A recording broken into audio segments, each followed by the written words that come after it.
Bonjour tout le monde et bienvenue au Plexcom. J'espère que vous allez bien. Aujourd'hui, on va parler d'un sujet super intéressant qui est l'assurance de dommages pour les entreprises, pour les propriétaires d'immeubles à revenus, bien évidemment. Il y a toutes sortes d'éléments à considérer quand on décide demain matin d'avoir une assurance pour notre immeuble. Et pour parler de ce sujet-là, j'ai invité Adam Couture, qui est CPA associé chez Sinex Assurance et Couture Rochette Gestion des risques. Bienvenue, Adam. Merci, Peter. Merci d'avoir accepté l'invitation. Plaisir. On va jaser d'un sujet qui est très, très, très palpitant, mais avant de parler d'assurance, parle-nous de toi un petit peu. Je m'appelle Adam, je viens de Québec, je suis un CPA de formation, comme tu l'as bien dit.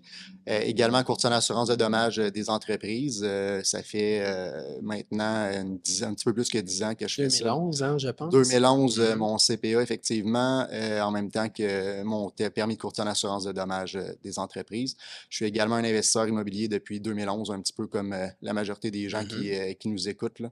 Donc, c'est un petit peu ça, mon Fait que toi, tu background. as fait ton examen uniforme de comptable agréé. En Oui, plus, tu faisais les exact. assurances. Tu as décidé que c'était pas assez dans une année. Tu as tout fait ça en même temps, là. Ouais, ben c'est ça, j'ai clenché toutes mes études au complet là, sans prendre de break vraiment. Puis en fait, mon père avait créé un cabinet de courtage en 95 et un jour je lui ai demandé c'est quoi que je devrais faire comme formation si je voulais être un bon courtier en assurance de dommages des entreprises. Donc il m'a dit va faire un titre comptable. Nos Mhm. clients c'est des VP Finance, c'est des propriétaires d'entreprises, donc tu vas parler le même langage.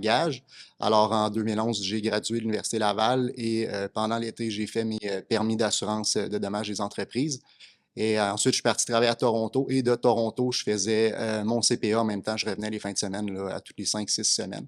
Et donc, j'ai eu mon permis là, de CPA en 2013 là, après le programme de leadership stratégique qu'on appelait à l'époque. Excellent, excellent. Fait que dans le fond, tu es spécialisé plus spécifiquement au niveau immobilier multilogement, immeubles commerciaux. C'est vraiment ta tasse de thé en tant que telle.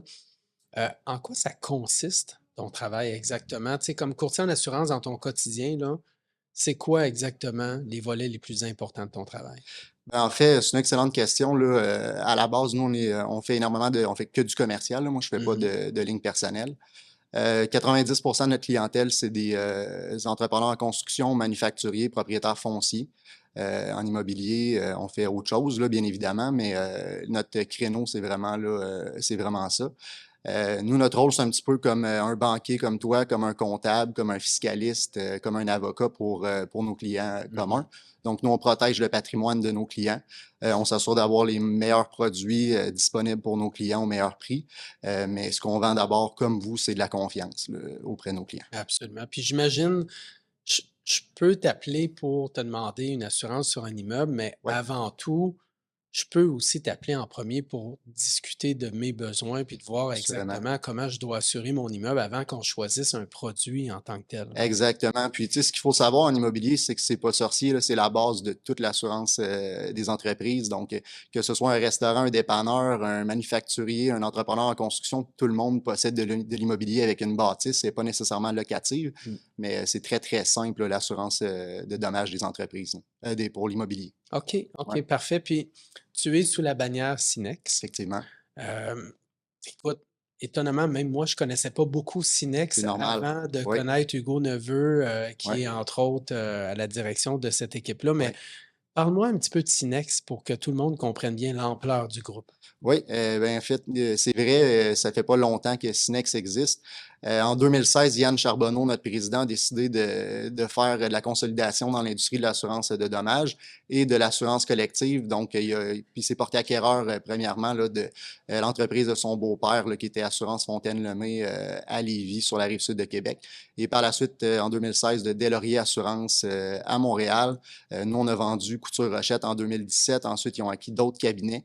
On est parti d'à peu près 25 millions de chiffre d'affaires en 2016 pour atteindre en 2023 un milliard de chiffre d'affaires. 22 cabinets de Vancouver jusqu'à l'est, donc d'est en ouest. C'est un petit peu ça, Sinex aujourd'hui. Là, on parle à peu près 900 employés là, au Canada avec des visées potentiellement internationales là, pour le futur. Quand même, c'est quand même un groupe vraiment, vraiment important. Oui. Puis Sinex a été créé vraiment suite à ça, là. Donc en 2018, là, initialement, c'était des compagnies à numéros qui étaient un détenait l'autre, c'est des compagnies sœurs, etc. Donc on a voulu brander ça pour que tout le monde comprenne c'était quoi Sinex. Mhm.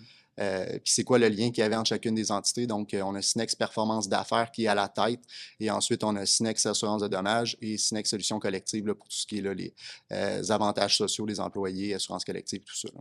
OK, parfait. Dis-moi, en assurance de dommages pour mon immeuble, mettons, je suis Oui, propriétaire d'un immeuble à revenus demain matin. Moi, j'appelle, je veux m'assurer. oui. Correct, je m'assure, mais je m'assure pour quoi exactement? Quel genre de risque je dois assurer pour mon immeuble?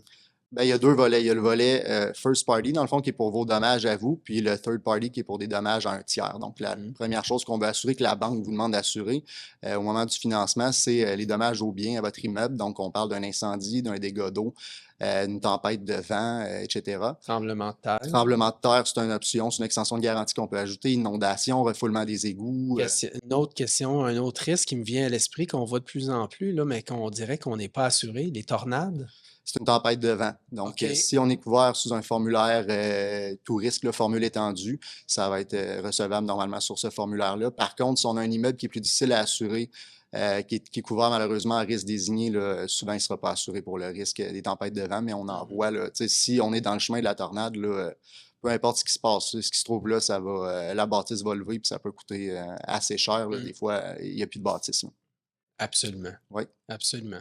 Donc feu, vol, Ouais, ben, c'est pas ça. vol Ouais, vraiment, mais du mais vandalisme, vandalisme, c'est ça, exactement. Incendie, dégâts d'eau, là, tu sais, quand on parle de inondation, refoulement d'égouts. exactement, qui sont des formulaires qu'on peut ajouter. De plus en plus, les financements là, exigent qu'on ajoute ce type de couverture-là. Souvent, même quand on émet des notes de couverture, des preuves d'assurance, les financements nous reviennent en disant, bon, mais j'aimerais ça que la limite d'assurance soit plus élevée. Je veux qu'on assure les loyers à pleine limite. Donc, c'est le genre de choses là, qu'on va devoir assurer normalement là, pour un immeuble.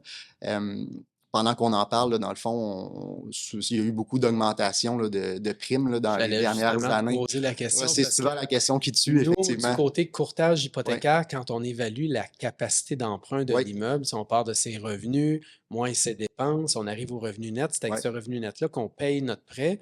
Mais évidemment, quand l'assurance est passée de 3 000 à 5 000 par année, je viens d'affecter ma capacité d'emprunt. La valeur de la bâtisse aussi, là, Qu'est-ce qui de façon fait directe. que les assurances augmentent autant d'année en année? C'est une excellente question. Il n'y a pas beaucoup de gens qui ont la réponse à cette question-là.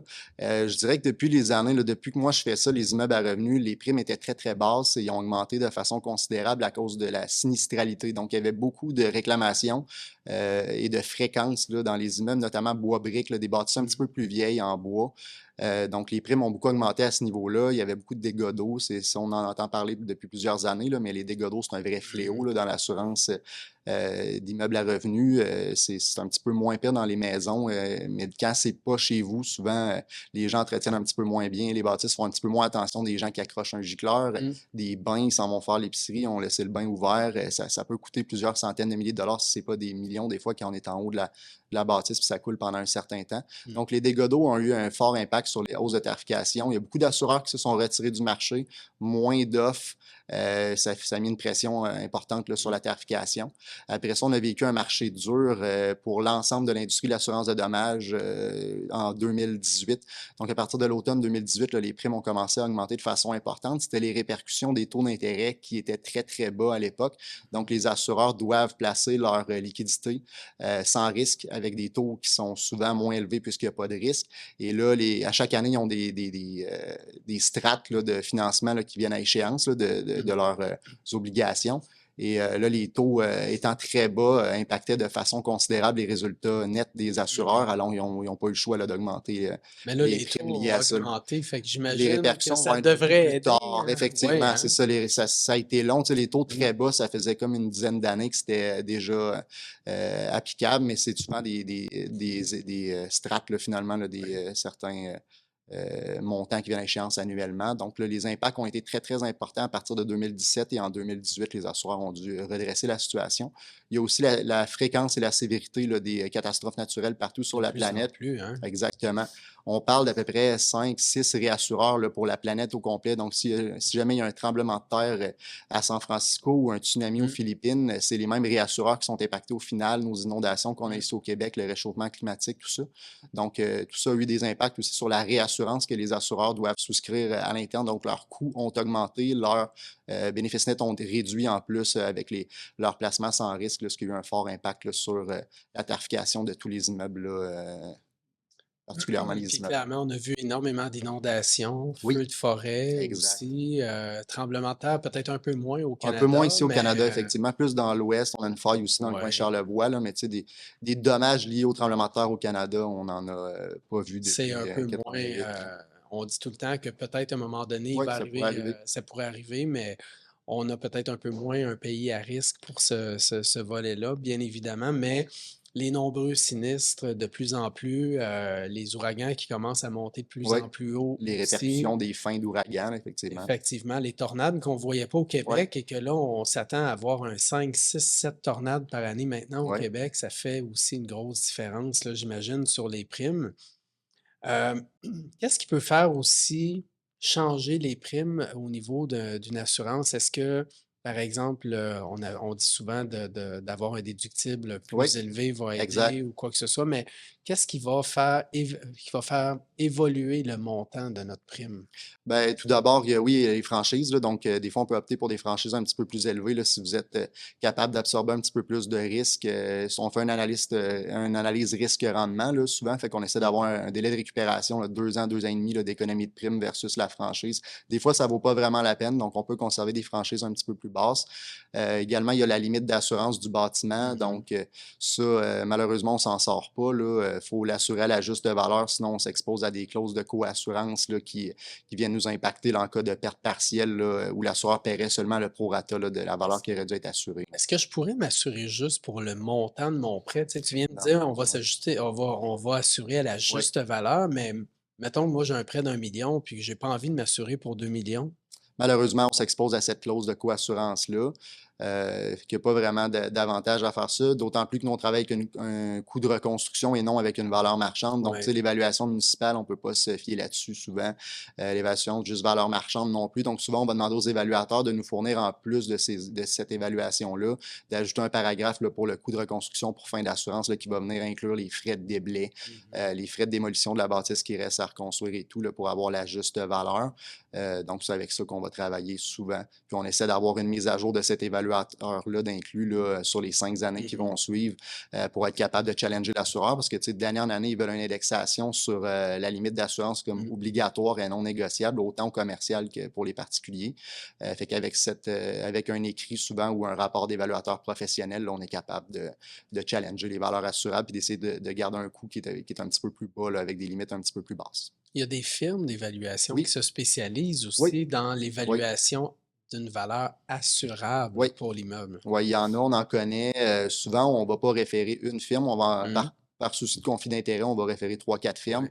Il y en a une qui était affiliée avec Intact, là, qui est le plus gros assureur au Canada à l'époque.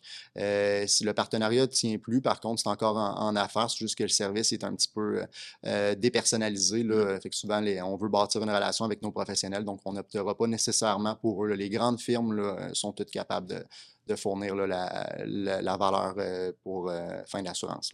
OK, parfait. Euh, Quand on parle toujours évidemment d'assurance, il y a la fameuse assurance Oui, responsabilité. Souvent, les prêteurs vont nous dire de s'assurer pour un minimum de 2 millions, mais oui. quand on arrive à un certain niveau, parfois, cette limite-là peut augmenter jusqu'à 5 Ouais, millions. et plus. Qu'est-ce qui Ouais. fait qu'à un moment donné, on devrait être assuré pour 2 ou on devrait être assuré pour 5?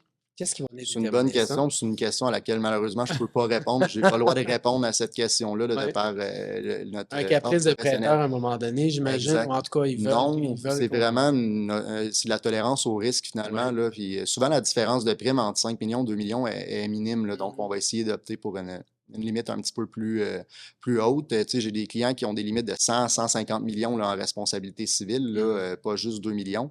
Donc, souvent, même au niveau personnel, là, je recommanderais aux gens d'augmenter leur limite à 5 millions pour la différence de prime, là, Ça fera même pas une pour si leur grosse maison. différence, là. Souvent, c'est quelque chose comme autour de 60 là, pour une résidence. Là. Mhm. Personnellement, c'est ce que ça me coûte là, pour augmenter ma limite à 5 millions.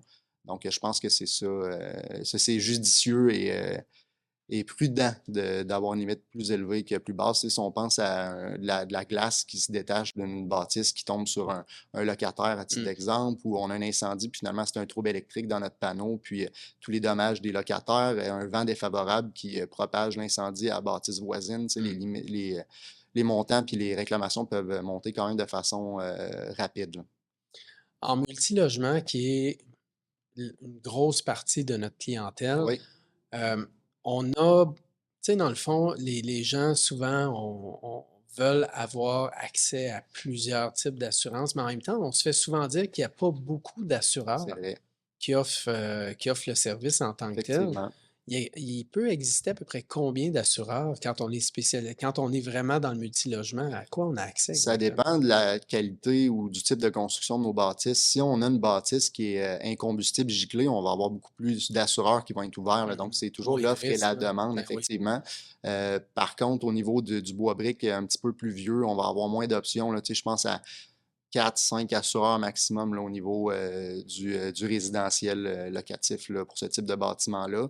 Puis c'est sûr que les assureurs directs aussi, il y en a certains là, qui sont encore très compétitifs là, à ce niveau-là. J'imagine que plus mon financement est gros aussi, plus mon immeuble est gros, moins qu'il y a d'assureurs aussi. Il doit avoir un lien avec ça aussi à un moment Oui, donné. oui, par contre, des fois, ils vont se mettre à deux, Ils vont trois faire de la assureurs. Oui, co-assurance exactement, ensemble, c'est ça. puis Le plus difficile aussi, c'est souvent les bâtisses neuves parce que les années suivant la construction, on va avoir plus de dégâts d'eau. Tu sais, s'il y a une mmh. bague qui avait été mal serrée ou un lave-vaisselle mal branché, on a plusieurs locataires qui Ouais. emménagent tous en même temps. Donc, on a un exposé plus grand de dégâts d'eau. Donc, ça aussi, c'est restreint, là, les assurances pour les bâtiments neufs qui viennent d'être livrés, là. Il y a certaines façons de pallier à cette problématique-là, là, Mmh. mais ça en est une qui est réelle. Puis souvent, les franchises vont être beaucoup plus élevées en dommages par l'eau. Il y a certains assureurs qui se réajustent, là, mais on voit des franchises à 500 000 là, pour certains assureurs pour les dégâts d'eau les 3 premières années des Quand même, bâtiments. Puis autant des belles bâtisses en béton giclé que des absolument. blocs appartements en bois, là. Tu parles de dégâts d'eau et tout ça. Y Oui, a-t-il un moyen que je peux, que je pourrais mettre en place avec mon immeuble pour diminuer le risque, mais sûrement oui. diminuer la prime aussi? Qu'est-ce qui peut se faire Au niveau, pour ça? sûrement que tu penses aux fameuses valves là, coupe-eau. Il n'y a pas encore tellement d'assureurs qui offrent des crédits pour ça. Par contre, c'est une bonne façon de se Mmh. protéger si on veut être plus en prévention que de vouloir réduire le coût d'assurance. Aussi, ben, toujours évaluer l'option de ne pas réclamer quand on a une réclamation. Donc, Mmh. de simplement avoir un programme de mesures d'urgence là, en cas de réclamation ou de dommages par l'eau, là. Mmh. Donc, tu sais, de faire les démarches que l'assureur ferait, mais vous-même à vos frais. Des fois, ça vaut la peine, là. Moi, personnellement, quand j'ai Mmh. des dégâts d'eau, j'essaie de les régler moi-même sans réclamer, là, que ça coûte 5, 10, 15, 20 000, parce que sinon, on va avoir des franchises en dégâts d'eau qui vont être plus élevées de toute façon. Mmh. Donc, c'est de l'argent. On fait juste pelleter le problème par en avant, finalement, là. Absolument, absolument.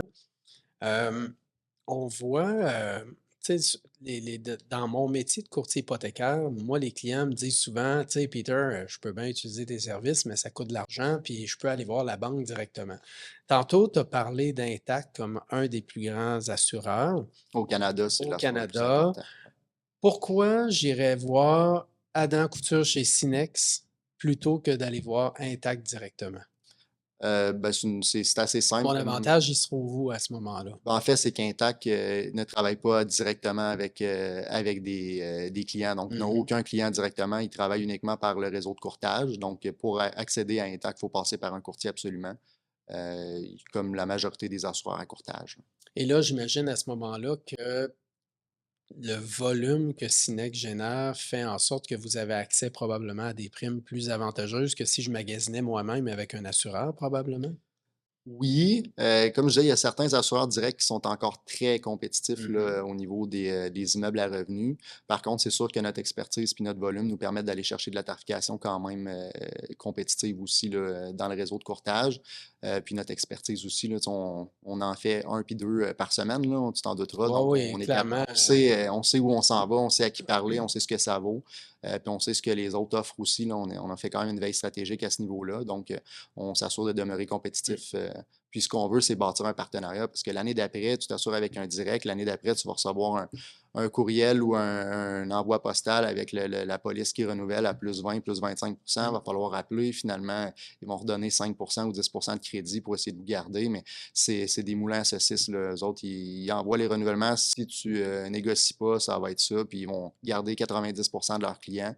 Il y en a 10 qui vont s'en aller parce qu'ils magasinent, mais c'est pas la majorité qui magasinent. Donc, au net, sont gagnants de travailler de cette façon-là, alors qu'un courtier, c'est pas comme ça qu'on travaille, tu le sais. Là, Là, tu ouais. viens de me faire penser à quelque chose, tu Oui, sais. Moi, je regarde juste pour moi au niveau de ma maison, oui, au niveau du chalet, les autos, je suis tout assuré à la même place. J'ai un courtier en assurance oui. qui s'est occupé de moi il y a 3 ans. Puis là, ben, je reçois mes renouvellements d'année en année, ça augmente. Moi, j'appelle pas mon courtier en assurance pour lui demander peux-tu faire quelque chose, mais je devrais avoir, comme propriétaire d'immeuble à revenus, je devrais t'appeler à chaque année. Même si tu m'as Normalement, placé oui. une fois en quelque part, à chaque année, je devrais t'appeler pour qu'on revisite le produit puis s'assurer qu'on est toujours à la bonne place. Oui, c'est un bon point. En fait, il y a différents modèles d'affaires dans le courtage. Puis nous, on a un modèle où on fait des plus grands dossiers avec, on a moins de clients par courtier d'assurance Mhm. finalement, là. Donc, on est capable d'offrir ce service-là, de se parler Comme chaque le année, de temps faire de la mise faire. à exactement. On fait la mise à jour, on négocie à chaque année le programme avec différents assureurs. On n'ira pas à chaque année voir le marché au complet, mais on peut cibler un ou deux assureurs Mhm. additionnels en plus de celui qui offre les conditions de renouvellement. Donc, oui, il y a un avantage à faire ça. Puis, c'est juste que d'autres courtiers ou des assureurs directs, c'est du volume, là. Eux autres, c'est effectivement un moulin à saucisses, là. Donc, il faut qu'ils rentabilisent le plus possible. C'est leur modèle d'affaires, il n'est pas mauvais. C'est juste que le volet conseil, le volet temps de qualité, puis Mm. mise à jour et renégociation est peut-être un petit peu moins présent si vous ne faites pas l'appel, mais sentez-vous bien à l'aise de le faire. Je pense que c'est important de rappeler notre courtier ou notre assureur direct à chaque année pour faire le tour de notre dossier puis la mise à jour, là. Clairement, clairement. Alors écoute, je pense que on vient de faire le tour d'un Oui, sujet qui est vraiment palpitant. Palpitant, pas tant, mais tu sais, on est obligé au niveau des ouais, je pense que c'est assurances. Je pertinent. Je pense que dirais c'est pas palpitant. pertinent Ouais, c'est surtout, ça. mais avant tout, si on veut être bien assuré et qu'on veut parler à Adam Couture chez Ouais. Sinex, comment on entre en contact avec toi? Un courriel couture@couturerochette.ca ou ma ligne directe 88 781 2202. Vous allez réussir à me parler en quelques heures. Je retourne toujours mes appels et mes courriels, là, toujours. Excellent. Merci beaucoup. Merci Merci à d'avoir toi. accepté Oui, bien content l'invitation. d'être ici. Et puis, à tout le monde, merci beaucoup d'avoir assisté au Plexicom aujourd'hui et à bientôt.